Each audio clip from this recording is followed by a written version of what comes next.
USA और China एक war लड़ रहे हैं, एक ऐसी अनदेखी वॉर जिसमें ना तो फौजी हैं, ना टैंक्स और ना मिसाइल्स। ये वॉर लड़ी जा रही है गवर्नमेंट ऑफिसेज और कंपनी बोर्ड रूम्स में। ये वॉर है दुनिया की सबसे कीमती चीज को हासिल करने के लिए, जिसे कहते हैं माइक्रोचिप।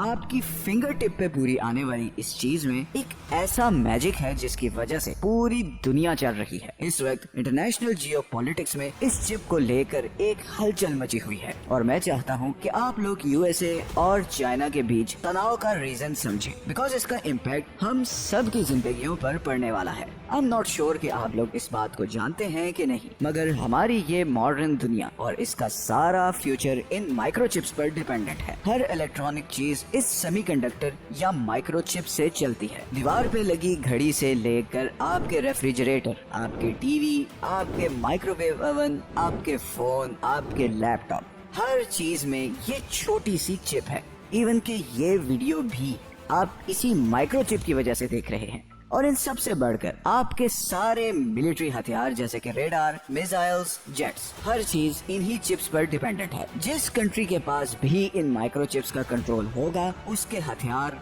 और उसकी आर्मी दुनिया में सबसे पावरफुल और टेक्नोलॉजिकली एडवांस्ड होगी। लेकिन यूएसए और चाइना में ये इशू शुरू कब हुआ, इस इशू का असल कॉन्टेक्स्ट क्या है और माइक्रोचिप हासिल करने की इस रेस का अंजाम क्या होगा, आइए जानते हैं। सच ये है कि इस वीडियो में 1950s में अमेरिका में हर तरफ कंप्यूटर्स की हाइप थी। इतनी लंबी लंबी तारों वाले ये बड़े बड़े कंप्यूटर्स कॉम्प्लेक्स प्रॉब्लम सॉल्व कर रहे थे, मगर ये बहुत स्लो थे और साइज इतना बड़ा था कि एक कंप्यूटर के लिए एक पूरा कमरा चाहिए होता था। फिर 1959 में दो अमेरिकन इंजीनियर्स ने इन तारों के जाल वाले कंप्यूटर से जान छुड़ाने का फैसला किया। उस जमाने में ट्रांजिस्टर नया नया इन्वेंट हुआ था। ट्रांजिस्टर एक किस्म का ऑन एंड ऑफ स्विच है जिसके थ्रू आप इलेक्ट्रिसिटी का फ्लो कंट्रोल कर सकते हैं। इन दोनों साइंटिस्ट्स के जहन में एक आइडिया आया। इसी ट्रांजिस्टर के मैकेनिज्म को यूज करते हुए उन्होंने सिलिकॉन के मटेरियल पर ऐसे छोटे छोटे स्विचेस बनाए जिससे वो बगैर किसी वायर के इलेक्ट्रिसिटी का फ्लो कंट्रोल कर सकते थे। और उसके बाद हमारी दुनिया हमेशा के लिए बदल गई। अब इलेक्ट्रिसिटी की पल्स को कंट्रोल करने के लिए तारों की जरूरत नहीं थी। Trillions of signals Chand seconds में एक से दूसरी जगह पहुंच रहे थे। इसी एक इन्वेंशन की वजह से हमारी दुनिया में टेक्नोलॉजिकल ट्रांसफॉर्मेशन शुरू हुई। ये कैलकुलेटर्स, छोटे साइज के कंप्यूटर्स, टीवी रिमोट, सब इस सिलिकॉन चिप की डिस्कवरी के बाद बनना शुरू हुए। 1960s में अमेरिका पूरी दुनिया में सबसे ज्यादा चिप्स बनाने वाला कंट्री बन चुका था। बड़े बड़े बिलियनियर्स माइक्रोचिप कंपनीज में पैसा इन्वेस्ट कर रहे थे। 1980s तक टेक्नोलॉजी इतनी एडवांस्ड हो चुकी थी कि सिर्फ एक चिप पर 3 लाख तक स्विचेस लगाए जा रहे थे और उसके नतीजे में हर इलेक्ट्रॉनिक चीज का साइज छोटा होता जा रहा था। पूरे कमरे में समाने वाला कंप्यूटर अब सिर्फ एक टेबल पर पूरा आ रहा था। बिल गेट्स, स्टीव जॉब्स इन्हीं चिप्स की वजह से दुनिया को बदल रहे थे। एक रेवोल्यूशन आ चुका था जिसने सिर्फ अमेरिका को ही नहीं बल्कि पूरी दुनिया को अपनी लपेट में ले लिया था। 7 समंदर पार जापान भी इस दौड़ में शामिल होने के लिए कूद पड़ा। जापानीज कंपनीज ने सस्ती कीमत पर हाई क्वालिटी माइक्रोचिप्स बनाकर अमेरिकन मार्केट में सप्लाई करना शुरू कर दी। अब जाहिर है अमेरिका ये कैसे बर्दाश्त कर सकता था। इसीलिए 1987 में अमेरिका ने जापानीज माइक्रोचिप्स पर 100% टैक्स लगा दिया, जिसकी वजह से जापानीज चिप इंडस्ट्री सिर्फ 6 महीनों में क्रैश कर गई। इसी दौरान एक और एशियन कंट्री इस सारी सिचुएशन को बड़े गौर से देख रहा था। ताइवान ने जापान और अमेरिका पर बड़ी कड़ी नजर रखी हुई थी और वो ये समझ चुका था कि माइक्रोचिप मार्केट में अगर सरवाइव करना है तो उसे अमेरिकन कंपनी से कम्पीट नहीं करना बल्कि उनको सपोर्ट करना है। और यहीं पे इस कहानी में एक बहुत ही इंटरेस्टिंग मोड़ आया। असल में ये माइक्रोचिप्स बहुत स्पेशल फैक्ट्रीज में बनती थी जिन्हें फैब्स कहा जाता था। बेसिकली ये चिप बनाना इतना आसान काम नहीं और इसके लिए स्पेशल एनवायरनमेंट चाहिए, क्योंकि मिट्टी का एक जर्रा भी इस चिप को खराब कर सकता है। इसीलिए ये ऐसी स्पेशल फैक्ट्रीज में बनाया जाता था जैसे कि आप इस फुटेज में देख रहे हैं। प्रॉब्लम ये थी कि इन फैक्ट्रीज को चलाने की कॉस्ट बहुत ज्यादा थी। ऐसी एनवायरनमेंट मेंटेन करने पर करोड़ों खर्च होते थे और इसीलिए ये माइक्रोचिप उस जमाने में काफी महंगी थी। अब वापस आते हैं ताइवान पर। असल में उस वक्त ताइवान के बहुत से इंजीनियर्स अमेरिका में इन माइक्रोचिप्स बनाने वाली कंपनीज में जॉब कर रहे थे। ताइवान की गवर्नमेंट को इस सारी सिचुएशन में एक बहुत बड़ी अपॉर्चुनिटी नजर आ रही थी। ताइवान के एक तरफ चाइना था जो उस वक्त इकोनॉमिक मिरेकल एक्सपीरियंस कर रहा था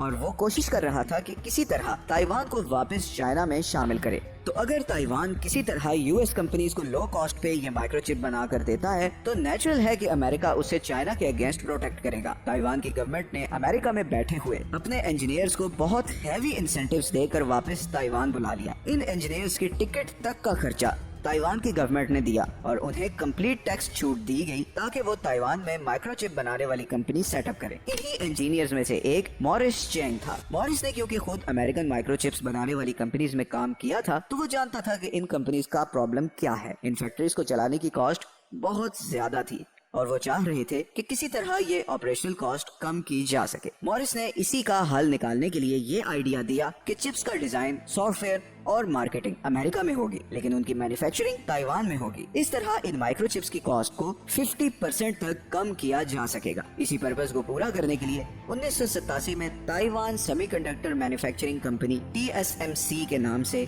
एक स्टेट ओन्ड कंपनी बनाई गई जिसका काम था कि इन चिप्स को अमेरिकन कंपनीज की डिमांड पर मैन्युफैक्चर करना। सिर्फ 14 सालों में TSMC एक जायंट बन चुकी थी। पूरी दुनिया की 92% एडवांस्ड माइक्रोचिप्स अब ताइवान में बन रही थी और यहीं पे एंट्री होती है चाइना की। ईयर 2000 के एंड तक चाइना अपने मैन्युफैक्चरिंग बूम की पीक पे पहुंच रहा था और अब उसे टेक्नोलॉजी में आगे बढ़ने के लिए चिप्स की जरूरत थी। चाइना ने ताइवान से माइक्रोचिप्स खरीदना शुरू कर दी। 2010 तक पूरी दुनिया की 40% माइक्रोचिप्स चाइना खरीद रहा था और ये पूरा साइकिल कुछ इस तरह से था कि माइक्रोचिप्स का सॉफ्टवेयर और उनका डिजाइन अमेरिका में बनता था, चिप्स की मैन्युफैक्चरिंग ताइवान में हो रही थी और 40% चिप्स चाइना जा रही थी। तो अगर देखा जाए तो चाइना इन चिप्स के लिए अमेरिका पर ही डिपेंडेंट था। इसी चेन को तोड़ने के लिए चाइनीज गवर्नमेंट ने डिसीजन लिया कि नंबर 1 उन्हें किसी भी तरह अमेरिका पर से इन चिप्स की डिपेंडेंस खत्म करनी है और दूसरा उन्हें बहुत ज्यादा चिप्स चाहिए ताकि वो high tech missiles, jets, drones, radars और गन्स बना सके क्योंकि अमेरिका को एक स्ट्रॉन्ग मिलिट्री के बगैर टक्कर देना इम्पॉसिबल था। चाइना ने इसका बहुत ही स्मार्ट सोल्यूशन निकाला। पैसा हर किसी की कमजोरी होती है और इसी कमजोरी को चाइना ने एक्सप्लॉइट करते हुए अमेरिकन कंपनीज को लाखों डॉलर्स देकर माइक्रोचिप टेक्नोलॉजी खरीदना शुरू कर दी। माइक्रोचिप के डिजाइन, उनका सॉफ्टवेयर, ये सारी चीजें चाइना ने अमेरिकन कंपनी से बाय करना शुरू कर दी और उनकी मैन्युफैक्चरिंग ताइवान करके दे रहा था। तो अमेरिका की ही टेक्नोलॉजी यूज करते हुए चाइना अमेरिका से लड़ने के लिए हथियार बना रहा था। 2021 में वॉशिंगटन पोस्ट ने क्लेम किया कि China American microchip technology use करते हुए सुपर एडवांस्ड न्यूक्लियर लेबोरेटरीज बना रहा है और फिर 20 अक्टूबर 2021 को चाइना ने अमेरिका के होश उड़ा दिए। China's new missile capability. There's a new report indicating China could soon be able to deploy a nuclear-tipped missile that U.S. defenses would find much harder to detect. And it's understood that US intelligence had no idea. American military generals 20 अक्टूबर 2021 की सुबह सोकर उठे तो उन्हें पता चला कि China ने एक ऐसा मिसाइल बनाया है जो साउंड की स्पीड से 5 टाइम्स तेज है और सिर्फ ये नहीं बल्कि वो न्यूक्लियर बॉम्ब भी कैरी कर सकता है और सबसे बढ़कर अमेरिका का कोई रेडार फिलहाल उसे डिटेक्ट नहीं कर सकता। अमेरिकन इंटेलिजेंस को आइडिया ही नहीं था कि चाइना मिलिट्री टेक्नोलॉजी में इतना आगे निकल गया है और वो भी अमेरिका की ही माइक्रोचिप टेक्नोलॉजी यूज करते हुए। ये वो टेक्नोलॉजी थी जिस पर अमेरिका पिछले 10 सालों से काम कर रहा था मगर चाइना ने उसे बड़े आराम से बीट कर दिया था। अमेरिकन थिंक टैंक्स ने सर पकड़ लिए। उन्हें समझ ही नहीं आ रही थी कि ये हुआ क्या है, कैसे चाइना इतनी खामोशी से उनसे आगे निकल गया और उन्हें खबर भी नहीं हुई। 2022 में बाइडेन एडमिनिस्ट्रेशन ने चाइना पर स्ट्रिक्ट एक्सपोर्ट रिस्ट्रिक्शंस लगा दी। कोई भी अमेरिकन कंपनी अब किसी चाइनीज कंपनी को कोई टेक्नोलॉजी रिलेटेड चीज एक्सपोर्ट नहीं कर सकती थी। सिर्फ अमेरिकन कंपनीज ही नहीं बल्कि पूरी दुनिया में कोई भी कंपनी जो अमेरिकन सॉफ्टवेयर और डिजाइन यूज करके माइक्रोचिप बना रही थी वो अब किसी चाइनीज कंपनी के साथ डील नहीं कर सकती थी। तो अगर हम वापस इस सप्लाई चेन पर आएं तो इस बैन का एक नुकसान तो चाइना को होगा मगर दूसरी तरफ अमेरिकन कंपनीज को भी बिलियंस ऑफ डॉलर्स का लॉस होगा और बिल्कुल ऐसा ही हुआ। एनवीडिया अमेरिका की एक बहुत बड़ी माइक्रोचिप बनाने वाली कंपनी को सिर्फ 4 महीनों में $400 मिलियन का लॉस हुआ लेकिन अपनी सॉवरेंटी को बचाने के लिए अमेरिका के पास और कोई चॉइस थी भी नहीं। ये माइक्रोचिप कोई आम चीज नहीं है, ये 21st सेंचुरी की सबसे पावरफुल चीज है। जैसे आज से 40 साल पहले जिसके पास ऑयल था उसी के पास पावर और पैसा था, बिल्कुल वही इम्पोर्टेंस आज इन माइक्रोचिप्स की है। हमारा सारा फ्यूचर इन पर डिपेंडेंट है। जिसके पास इस चिप का कंट्रोल होगा वही फ्यूचर में दुनिया पे राज करेगा। अब अमेरिका ने तो अपनी चाल चल दी है। सवाल ये है कि जवाब में चाइना क्या करेगा, और यहीं पे ताइवान इस सारे कॉन्फ्लिक्ट में सबसे इम्पोर्टेंट प्लेयर बनकर सामने आता है। चाइना से करीबन 100 मील दूर ताइवान इस वक्त बड़ी मुश्किल में है। एक तरफ अमेरिका है जो उसे खबरदार कर रहा है कि वो चाइना को माइक्रोचिप्स मत दे, और दूसरी तरफ चाइना है जो मौके की तलाश में है कि अगर ताइवान ने उसे चिप्स की सप्लाई बंद की तो वो ताइवान पर अटैक कर देगा। और फिर जाहिर है कि चाइना के अटैक करने की सूरत में अमेरिका भी चाइना पर अटैक कर सकता है। U.S. forces, U.S. men and women would defend Taiwan in the event of a Chinese invasion. Yes.